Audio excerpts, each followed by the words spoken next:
때가 있다. 예, 때가 있다. 그래서 세상에서 일어나는 모든 일에 알맞은 때가 있다는 그 전도서 3장 1절의 말씀이 떠오르면서 우리가 그때에 맞는 아이들의 발달 과정에 맞게 아이들을 양육할 수 있다면 얼마나 좋을까. 왜 애가 갑자기 이러지? 이제 이런 생각을 갖게 되는 거예요. 근데 어느 날 갑자기 그런 것이 아니라 이 초등학교 이 시기에 적절한 그런 가이드라인과 적절한 그 교육과 양육이 이루어지지 않았기 때문에 갑자기 청소년기에 와서 그런 일들이 일어나는 것입니다. 그래서 마지막 함께 할 수 있는 시간이에요. 이 아이들과 마지막 함께 할 수 있는 시간이기 때문에 이 아이들이 초등학교 고학년이 되었을 때 아이들과의 추억, 아이들과의 여행, 아이들과의 산책, 아이들과의 쇼핑 이런 것들을 통해서 아이들과 함께 있으면서 아이들이 보여주고 있는 그런 것들을 마음껏 격려해 주는 것이 굉장히 중요합니다.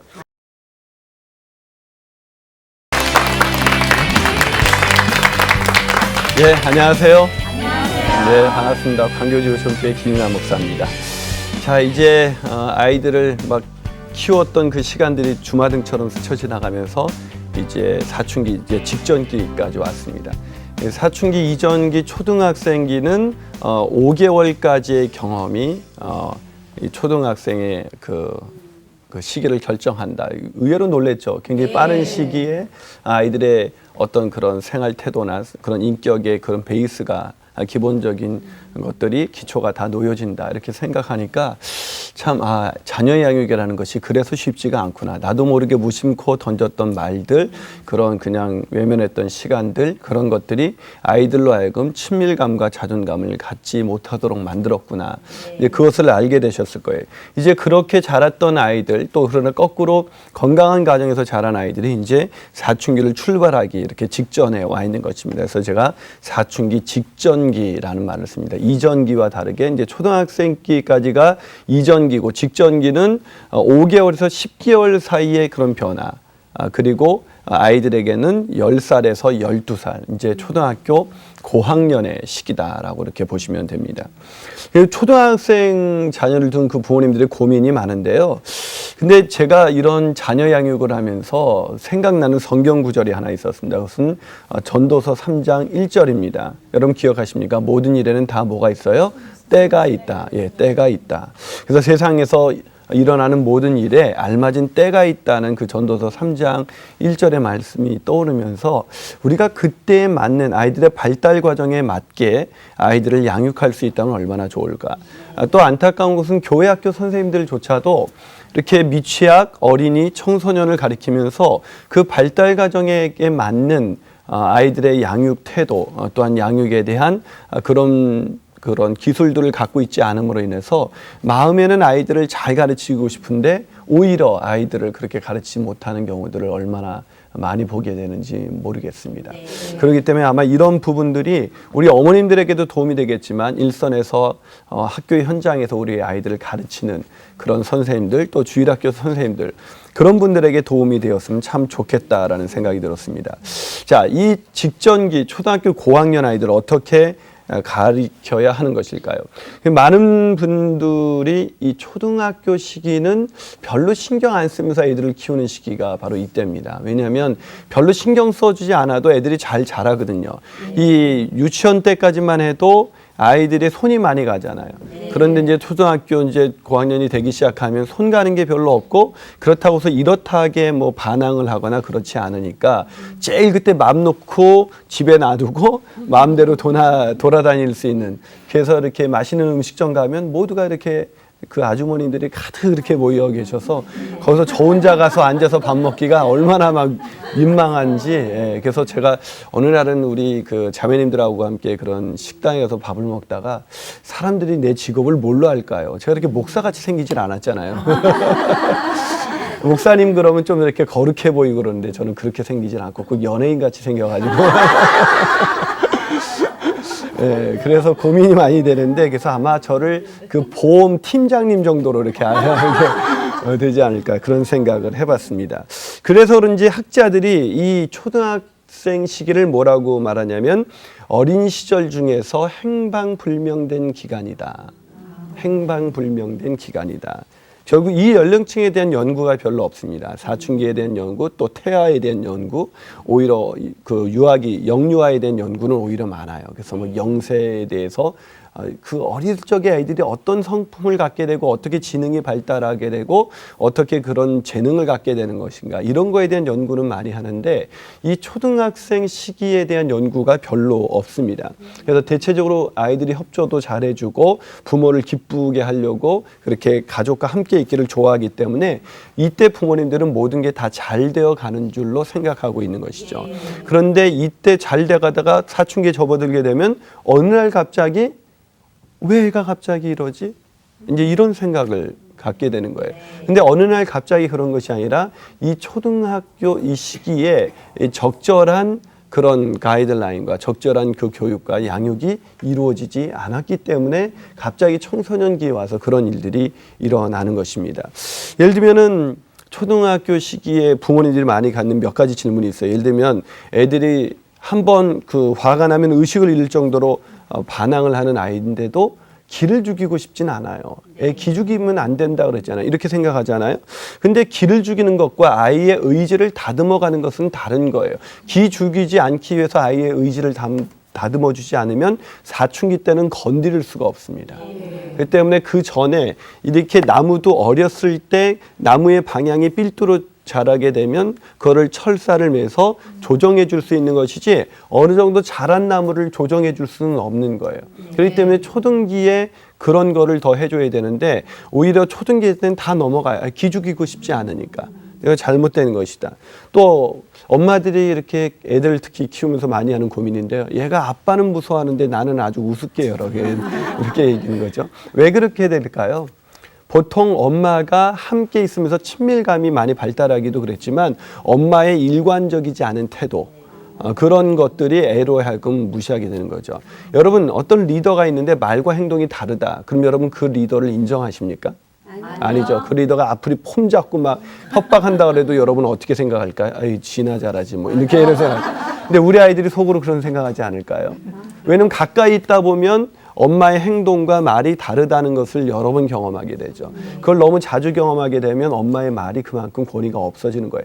아빠가 권위적일 수 있는 것은 아빠가 모범을 많이 보이기 때문이 아니라 만날 시간이 별로 없기 때문에 막연한 거리 속에서 그런 두려움을 갖게 되는 거죠. 그것도 좋은 것은 아니죠. 아빠는 무서워하는데 엄마는 무시한다.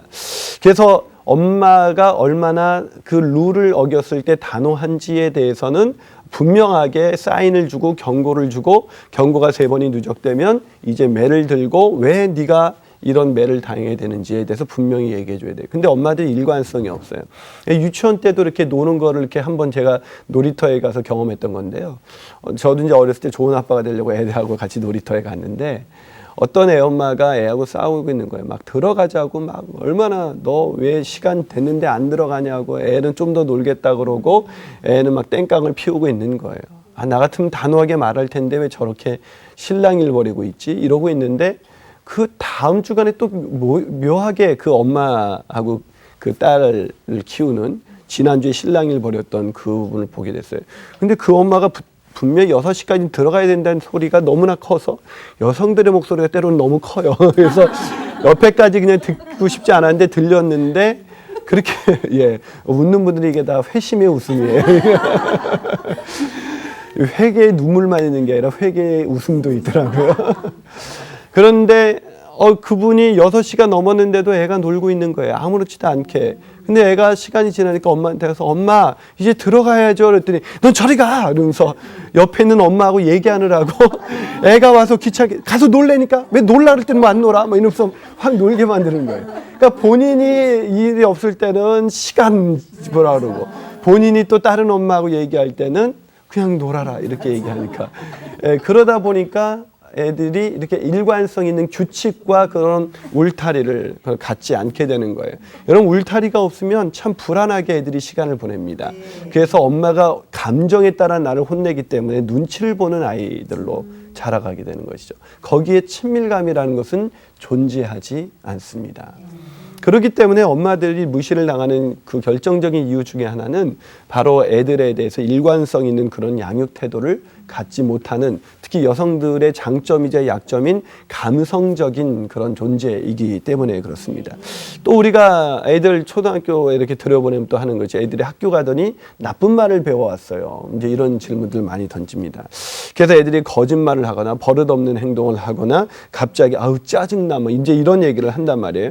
그러면 엄마들이 그냥 학교에서 배웠으니까 그런 말 쓰지 마 이렇게 부드럽게 얘기해. 그럴 때는 단호하게 얘기를 해야 될 건데 그걸 그런 말 쓰면 안 되지요. 뭐 이제 이러면서 얘기해요. 그럼 어우 짜증. 그러면서 애들이 또 간다는 거예요. 그러니까 엄마들이 오히려 단호하게 그건 안 돼. 너 그 말 어디서 그때야말로 그 어디서 배운 말버릇이야.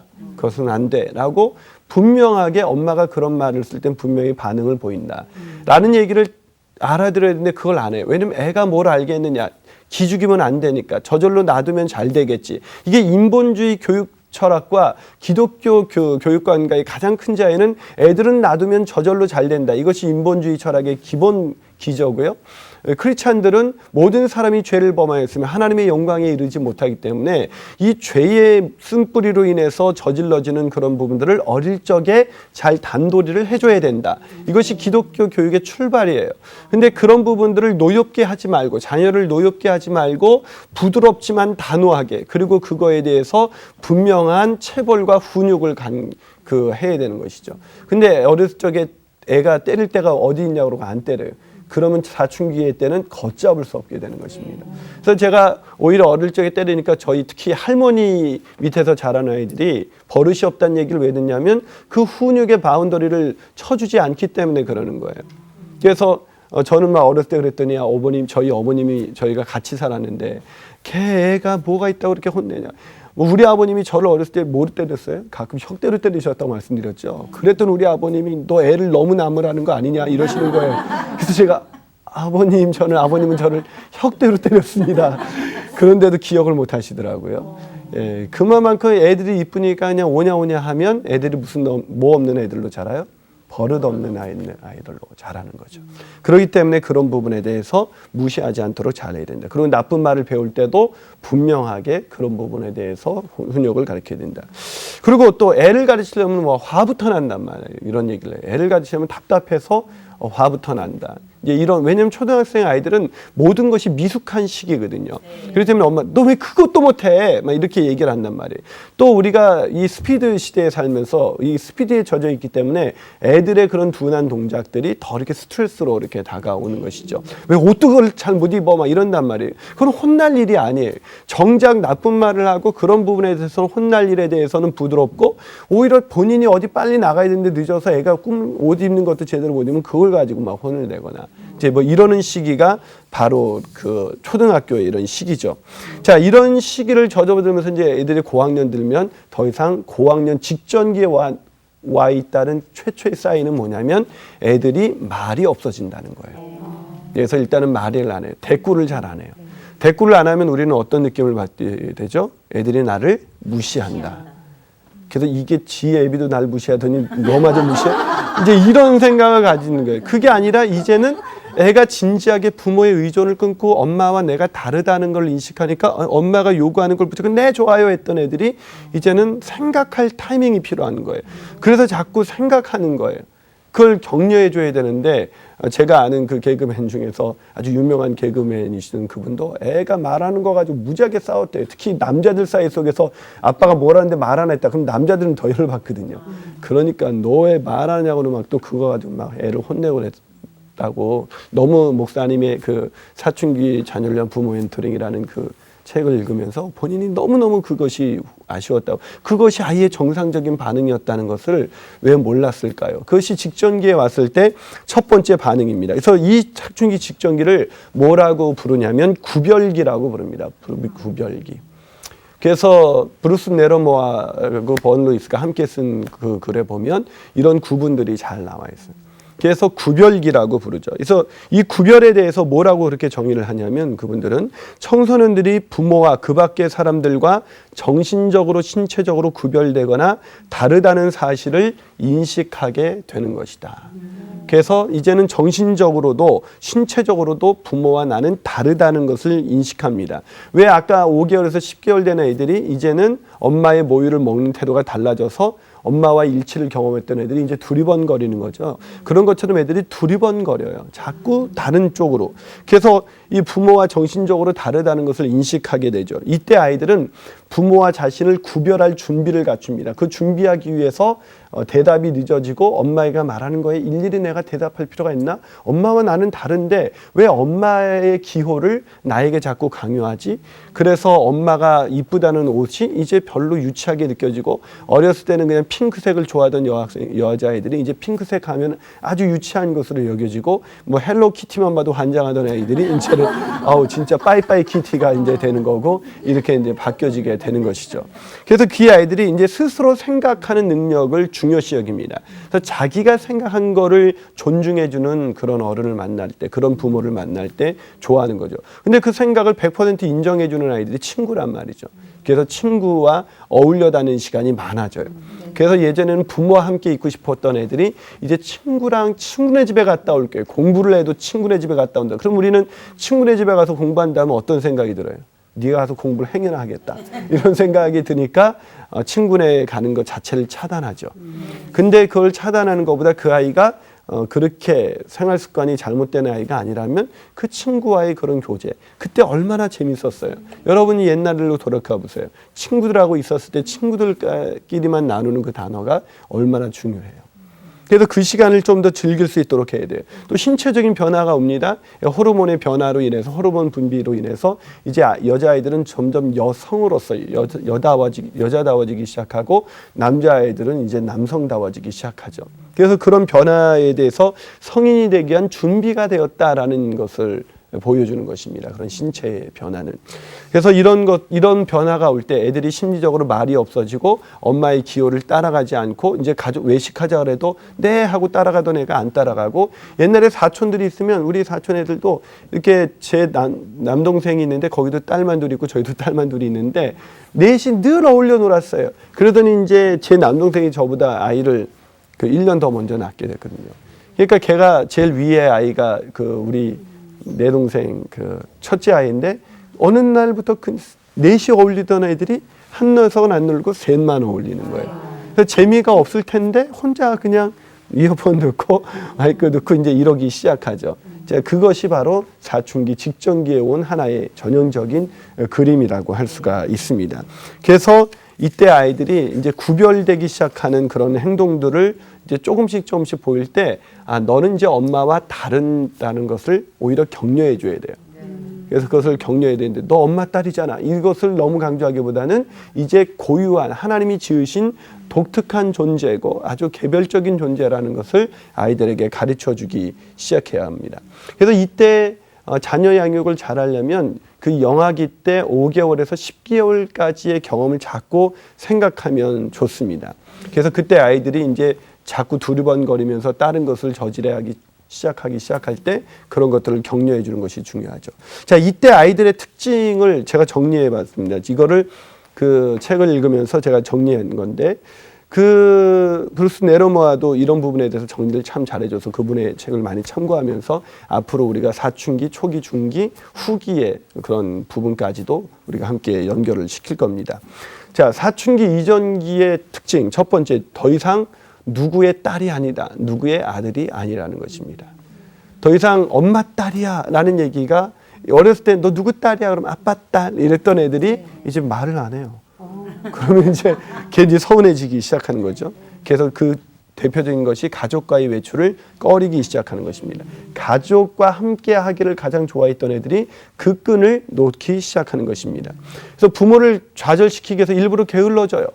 안 일어나요. 자꾸 늦게 일어나요. 왜냐하면 가족이 다 일어났다 그래서 나도 일어나야 될 것은 아니다. 이제 이렇게 보여주는 거예요. 그럼 우리는 어떻게 해요? 게으른 것이 곧 뭐와 연결이 되죠? 학업의 성적과 연결이 되니까 그걸 또 나무라기 시작하죠. 그래서 아침에 깨우기가 힘들어져요. 어렸을 때는 우리 애기하고 축축해야지 발 건드리고 이러면 애가 쭉 일어나던 애들이 안 일어나기 시작하는. 그런데 그런 거에 모르고 계시는 분들은 스트레스를 받는다는 거예요. 그래서 아침부터 싸워요, 애랑. 그래서 대판 싸워서 애를 학교에 보내니까 애도 기분 나쁘게 학교 갔으니 뭐 공부가 될 리가 있겠습니까? 기분 나쁘니까 친구들하고 계속 떠들기만 하고 우리 엄마가 나한테 이렇게 열받게 했다. 니네 엄마도 그랬냐? 우리 엄마도 그랬다. 이 인간들은 다 왜 이러냐? 이제 이러면서 이 인간은 참 이상하다. 우리를 억압하기 위해서 태어나신 것 같다면 이제 이러면서 애들도 똑같이. 그리고 여러분은 또 힘드니까 이 오춘기에 접어들어서 그러고서 싸우고 이제 애들 학교에 보냈으니까 힘들잖아요.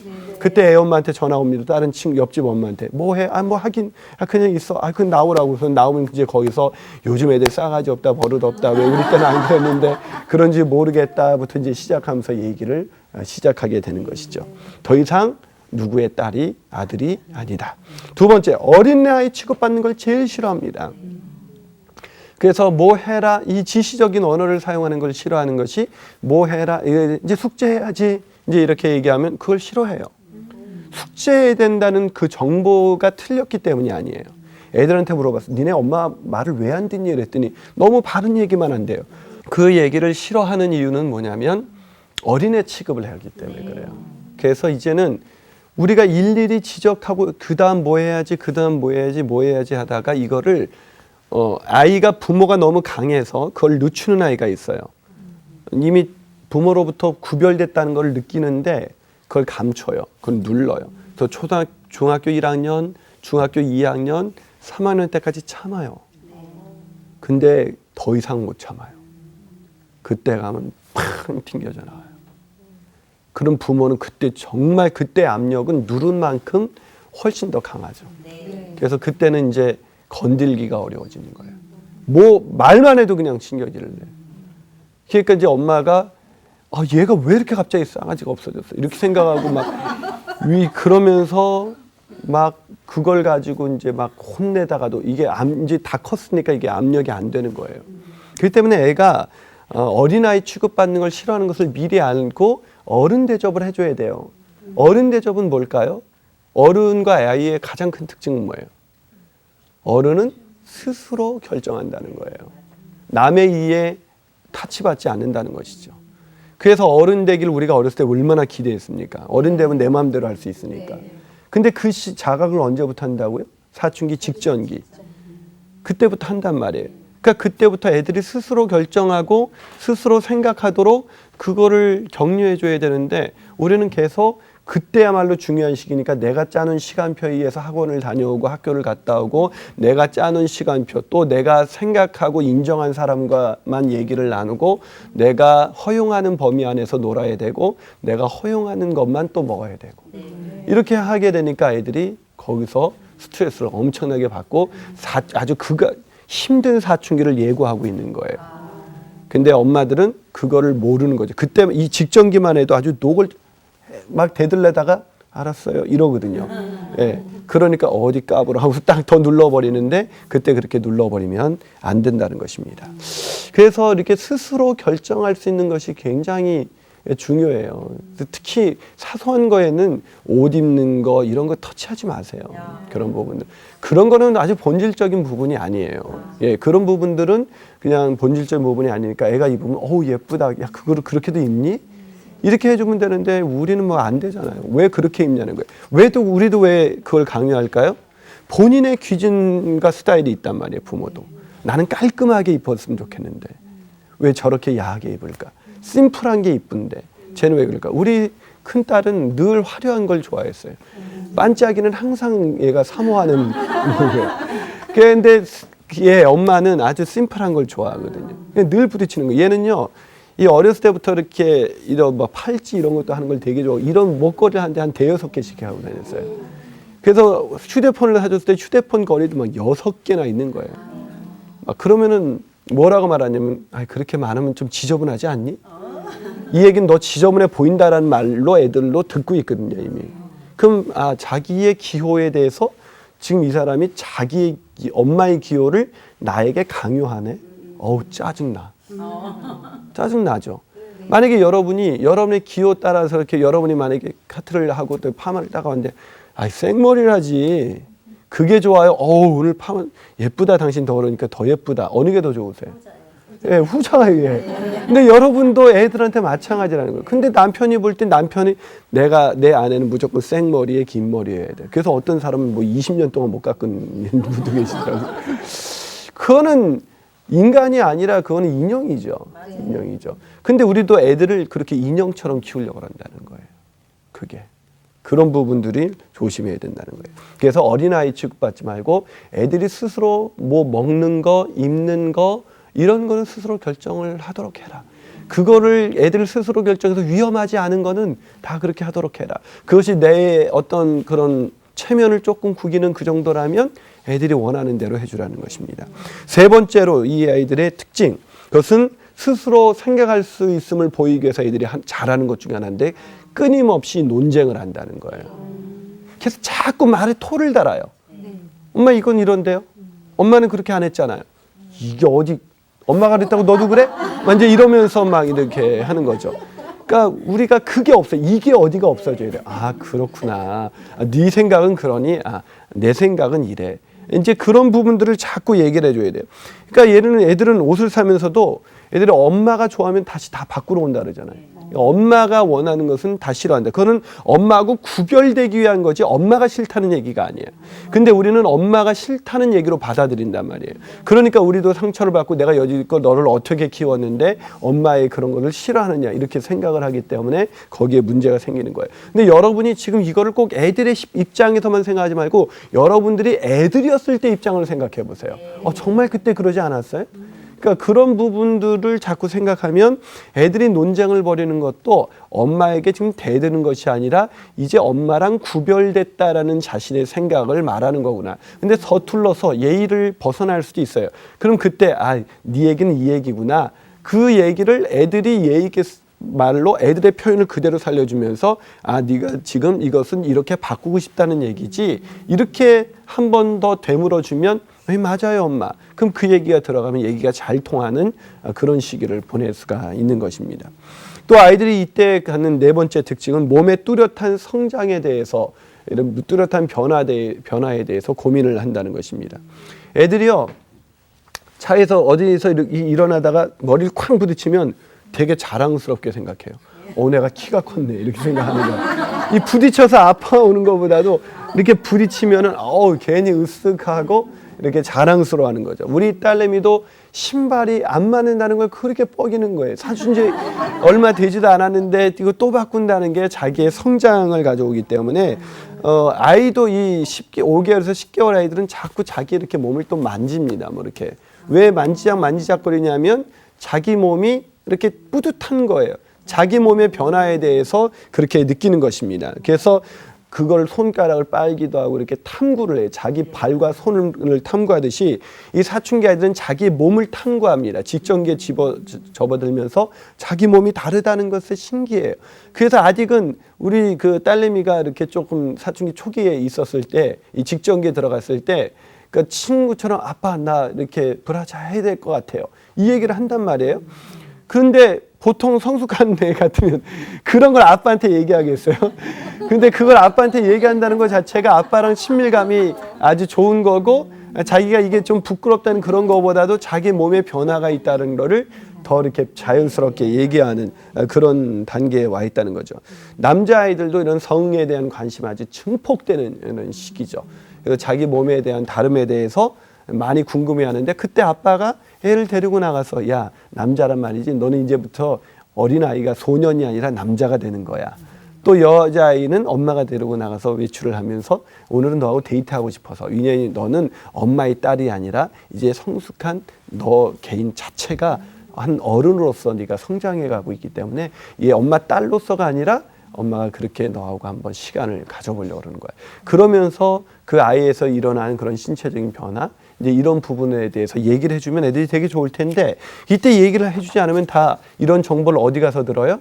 친구한테 듣고 잘못된 음란 사이트와 이런 것을 통해서 듣다 보니까 그런 거에 대한 호기심이 더 증폭하게 되고 그걸로 인해서 잘못된 성관계를 대부분 애들이 중학교 때 다 갖는다잖아요. 참 이게 놀라운 일이에요. 우리 딸은 안 그러겠지 이렇게 생각했지만 통계적으로 보면 거의 많은 아이들이 이때 시간을 보내게 되는 것이죠. 자, 이때 아이들의 특징, 여자아이들은 여자가 되기 위해서 외모에 유치한 변화를 시도합니다.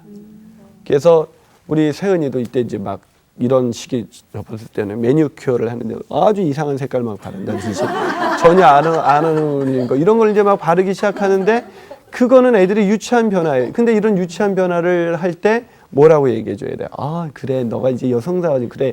여자는 아름다움을 추구하는 게 여자야. 이러면서 그런 부분에 대해서 너는 어떤 색깔이 더 어울릴까? 이렇게 얘기해 주고 그러면 좋은데 아이고, 그게 어울리냐? 그게 어울려? 이제 이렇게 하면서 그거 바르지 마. 지워. 그리고 무슨 공부나 하라 할 때 쓸데없는 것만 해. 우리는 하여튼 뭘 해도 하여튼 결론은 공부예요. 뭐든지.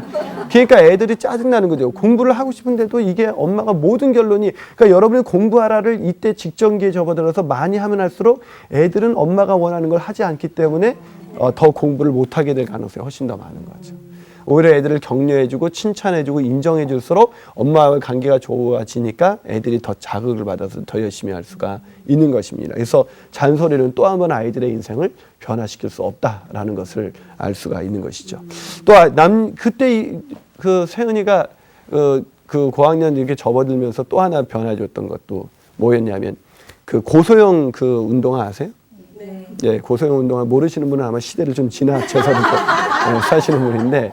이 고소형 운동화가 이렇게 그 캔버스 운동화 같은 운동화인데 굽이 높아요. 그래서 그거를 사달라 그랬던 거예요. 그게 유행하니까.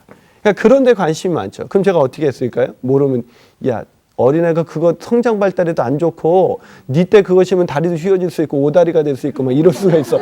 이제 이런 정보를 아무리 줘도 애는 그런 유치한 변화가 좋은 거거든요. 그걸 자신을 여성으로서 당당하게 만들기 때문에 학교에 갔을 때 그 고소형 운동화를 처음 신고 딱 나온 애는 다 걔가 부러운 거예요. 와, 쟤는 우리하고 달라. 공부가 아니라 그거 하나로 완전히 확 죽이는 거거든요. 근데 우리 엄마는 못 사주게 하는 거예요. 근데 제가 어떻게 했겠어요? 야, 그래, 우리 같이 한번 사러 가자. 그래가지고 제가 걔 생일 선물 때 그거를 사줬죠. 그랬더니 역시 아빠 최고라는 거예요. 그래서 우리 아빠는 왜 이렇게 멋있냐는 거예요. 그래서 이 녀석이 나한테 하는 말이 아빠는 왜 이렇게 사람의 마음을 잘 이해해? 이렇게 어느 날 그러더라고요. 그래서 그러더니 지 혼자 대답을 아 맞아 아빠는 그러니까 목사가 됐겠지. 이제 이렇게 얘기를 하더라고요. 그러니까 아이들이 그런 하이힐을 신거나 이렇게 특히 어른이 입는 유치한 것들을 조금씩 흉내내고 싶어하는 거를 격려해줘라. 그런 부분들을. 남자아이들은 여섯 번째로 남자아이가 됩니다. 남자아이가 돼. 그래서 남자아이가 된다는 건 뭐냐면 이제 애들 때 놀았던 이 놀이를 아주 어리석은 거로 이렇게 간주해요. 놀이와 이야기. 여자들끼리 막 떠드는 거를 남자 고학년 애들은 아이고 유치하게. 그래서 막 떠들고 엄마한테 해서 째잘째잘 거리고 뭐 이제 이런 애들을 아주 유치하게 생각하죠. 그래서 이때 여자애들과 어울리지 않습니다. 자기들끼리 삼총사 딱 이래가지고 우린 독수리 오형제다. 이제 이러면서 막 이제 다니고 이러죠. 그러면서 얘네들은 그래서 애들이 남자애들하고 노는 게 너무 걱정하는 그런 엄마가 있었어요. 걱정할 필요가 없어요. 곧 여자애들 찾게 될 거예요. 곧 이성 친구를 제발 찾지 말라고 할 만큼 이성 친구를 찾게 되는데 그러나 이 직전기에는 남자애들끼리만 놀아요. 남자애들끼리만. 그래서 심지어 그러면서 자기가 남자라는 걸 뭘로 나타내는지 아세요? 이 주머니에 손을 딱 넣고 다녀요. 딱 이렇게. 그래서 주머니에 손 좀 빼! 그래도 이게 주머니에 손 딱 이렇게 넣고 이렇게 다니는 거예요. 예. 주머니에 손만 넣어도 이게 남자같이 보이는 거예요. 아주 별것 아닌 그런 유치한 것에서. 그러면서 이렇게 주머니에 손 넣으면서 또 자신의 몸의 변화를 느껴요. 그래서 그런 것을 느끼면서 필연적으로 그런 성적인 그런 관심이 증폭되기 시작합니다. 그래서 이때 아이들이 동성에 대한 탐구를 제일 많이 합니다. 예. 그래서 이때 잘못 그 가이드라인을 주면 특히 동성애로 이렇게 변화할 수가 있어요. 그래서 동성에 대한 관심이 지나쳐지는 것이죠. 근데 잠시 동성에 대한 관심을 가지고 야 같이 마 너 왜 자매들이 있는데 왜 너 이성 친구를 사귀어야지 이럴 필요 없어요. 걔가 남자답다는 걸 빨리 인정해 주면 되는 거예요.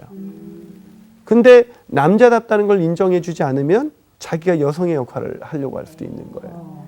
그렇기 때문에 이 사춘기의 개념을 이해하는 것이 아이들의 건강한 특히 이 요즘 그 동성애에 대한 그런 사회적 여러 가지 이야기들이 많이 있지 않습니까? 그러니까 이런 부분들도 사실은 사춘기 직전기에 친밀감을 가지고 건강하게 자란 아이가 남자다워지려고 할 때 충분히 남자다워질 수 있고, 여자다워지려고 할 때 충분히 여자다워지려고 하는 그 노력들을 격려해주면 애들이 좋아지는 거예요. 근데 하이힐 신으려고 할 때 아이고 어떻게 여자, 너가 벌써 그런 걸 해. 그러면 그것이 나쁘다고 생각하니까 여성은 나쁜 거야. 내가 여성다워지려는 것은 부모로부터 환영받지 못하는 일이야. 이렇게 생각하니까 자기가 남성의 역할을 하려고 그러는 거죠. 그러면서 남성의 역할을 하니까 여성을 찾게 되는 거죠. 그러니까 그런 부분에 대해서 물론 동성애 문제를 이거 하나로 설명하기에는 어려운 부분도 있지만 그런 가능성이 굉장히 농후한 부분이 있죠. 그래서 남자다워지고 여자다워지는 부분들을 충분히 격려해야 된다. 자, 이때 또 하나의 중요한 것은 아이들이 과민하고 까다로워지기 시작한다는 거예요. 하룻밤 사이에 자신의 키와 몸무게가 달라져요. 또는 옷이나 그런 가족에 대해서도 그래서 자신의 변화를 느끼면서 옷이나 가족에 대해서도 과민해지죠. 그래서 예전에는 엄마가 사주는 거를 뭐든지 예쁘다고 입었던 애가 이제 안 입어요. 근데 아직 안 떨어졌는데, 아직 키가 안 맞는데, 그런데도 애들이 안 입으면 우리는 돈 생각만 해서 이거 멀쩡한데 왜 안 입니? 이런다는 거예요. 저희가 그 미국에 있을 때 사왔던 옷이 몇 벌이 있었어요. 거기에 옷이 싸니까 거기서 살다가 애들이 이렇게 나오면서 한 3벌 정도를 샀어요. 근데 애가 와서 안 입는 거예요. 그래가지고 어떻게 했겠어요? 어떻게든 입힐 수도 있었고, 그거를 애가 좋아하는 이곳에서 유행하는 것을 사줄 수도 있었는데 우리가 억지로 입히진 않았어요. 근데 억지로 입히진 않고 왜 아이가 원하는 것을 사주면서도 아이하고 대화를 하는 거예요. 아, 그렇구나. 네가 이제 성장이 돼서 엄마하고 넌 다른 존재고 네 나름대로 멋을 추구할 수가 있어. 야, 그런데 이런 부분을 이런 부분이 아직 떨어지지 않았는데 엄마에겐 그것이 더 중요하니까 네가 이런 부분을 할 도록 엄마가 어떻게든 한 벌 사줄게. 그러면요, 그 한 벌을 사 입어도 애가 되게 고마워하고 나머지도 엄마 내가 그거 친구네 안 갈 때는요, 학교 안 갈 때는 내가 가끔 입어줄게요. 이러는 거예요. 그러니까 그렇게 아이들의 마음을 끌어내줘. 그런 과민하고 까다로운 애한테 넌 왜 이렇게 뭐 이렇게 까다롭니? 이렇게 얘기하면서 애들의 까다로운 부분들을 이상한 것으로 취급하지 말라는 것입니다. 또 이때 애들이 고학년이 되면서 보이는 것이 어린아이 짓을 한다는 거예요. 퇴보적인 행동을 보인다는 거예요. 그래서 그 중에 하나가 뭐냐면 게으름이에요. 자기의 방을 어질러 놔요. 그렇게 어질러요. 우리는 방이 어질러져 있으면 어떻게 생각하죠? 애의 정신 상태가 지금 혼란한 상태에 있다. 이렇게 생각해서 어떻게 생각합니까? 방 정리를 얼마나 강조해요. 청소해. 이거 가지고 맨날 실랑이를 벌이는 거예요. 근데 청소를 안 하는 시기라니까요. 그런데도 그냥 여러분들이 청소하는데 왜 목숨을 거세요? 그래가지고 그냥 가끔 이렇게 얘기를 하죠. 와, 우리 세진이 방이 돼지우리가 됐네. 아, 아빠는 돼지다. 그래서 막 하고 막 노니까 에이 아니에요. 그래서 지가 막 치우더라고요. 예. 그냥 그렇게 노는 거지. 가다가 야, 이게 뭐야? 너 이러니까 이 정신 상태로 공부하니까 공부가 되겠어? 막 이러면서 막 혼내고 막 짜증 내버리니까 애들은 이제 더 짜증이 나는 거죠. 그렇기 때문에 애들이 방을 안 치우는 시기다. 게을러진다. 그리고 뭘 말해도 어그적거린다. 그러니까 답답하죠. 아주 미워 죽겠죠. 그렇기 때문에 그럴 때 여러분이 어른과의 구별을 위해서 애들이 지금 저런 행동을 하고 있구나라는 것을 이해할 필요가 있다는 것입니다. 그래서 어린아이 같이 보이는 게 또 엄마한테 와서 또 엄마 하면서 이렇게 애교를 부리고 애기처럼 이렇게 어리광을 부리려고 그래요. 그래가지고 그럴 때도 어떻게 해야 돼? 네가 머리냐 네가? 그래 되면 애가 어린애 짓을 더 안 하게 되는데 나는 이 수용성, 이렇게 바다짐을 경험하지 못하기 때문에 오히려 더 어린애 짓을 더 많이 하게 되는 것이죠. 그렇기 때문에 중요한 것은 이런 퇴보적인 행동을 할 때 부모가 그들의 게으름이나 어린아이 짓이나 또는 제멋대로 구는 이런 부분들을 어느 정도 허용해 주면서 그걸 위트 있게 넘길 필요가 있다는 것입니다. 또 아홉 번째는 그 지나치게 순응적인 아이가 됩니다. 그냥 엄마가 하라는 대로 해요. 이거는 지나치게 강압적인 엄마로부터 아예 자기가 구별됐다라는 사실을 아예 인정하지 않으려는 거죠. 이거는 부정적인 아이거나 독립적인 반항적인 아이보다 더 큰 문제입니다. 이 아이는 나중에 중고등학교가 지났을 때라든지 아니면 나중에 대학교에 갔을 때라든지 더 큰 문제를 일으키게 됩니다. 그래서 오히려 사회적인 문제 속에서 이번에도 막 어떤 판사분이 그 지하철에서 성추행하거나 이런 문제들이 생기는데 그걸 이상하게 보시는데요. 사실은 건강한 성인이 되지 않았을 때 그런 지나친 집착, 그런 어린 시절의 건강한 성에 대한 생각을 갖지 못하는 사람들의 보편적인 거예요. 그걸 다들 막 얘기하지만 그런 부분에 대해서 지하철에 왜 성추행 사건이 그렇게 많아집니까? 그런 사람들 다 이렇게 자꾸 보면 다 멀쩡한 사람들이에요.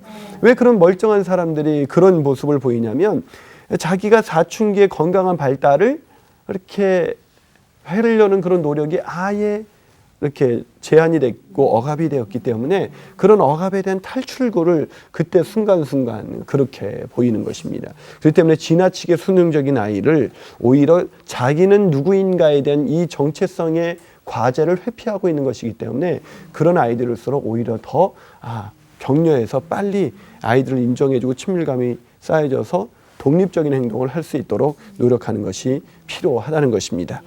자, 이런 아이들, 사춘기 이전기의 아이들 이런 특징이 9가지 특징이 있었어요. 이런 특징이 있는데 이런 특징을 가지고 있는 아이들의 장애물이 또한 있습니다. 첫 번째, 부모와 다른 존재가 되고자 하는 이런 노력들이 부모에 의해서 억압될 수 있다는 것입니다. 억압될 수 있다는 것입니다.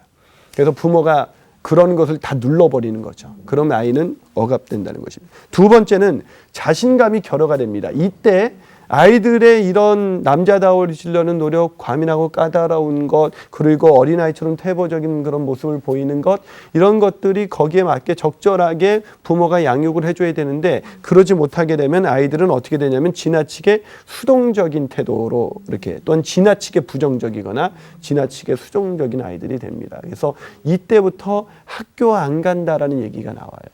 그리고 아니면 학교 가서도 문제를 심하게 일으키는 아이들이 나옵니다.